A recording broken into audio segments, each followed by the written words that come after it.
गणनायकाय गणदैवताय गणाध्यक्षाय धीमहि गुणशरीराय गुणमण्डिताय गुणेशानाय धीमहि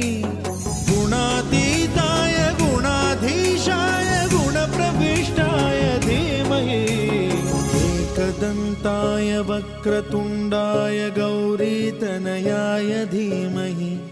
गजेशानाय भालचन्द्राय श्रीगणेशाय धीमहि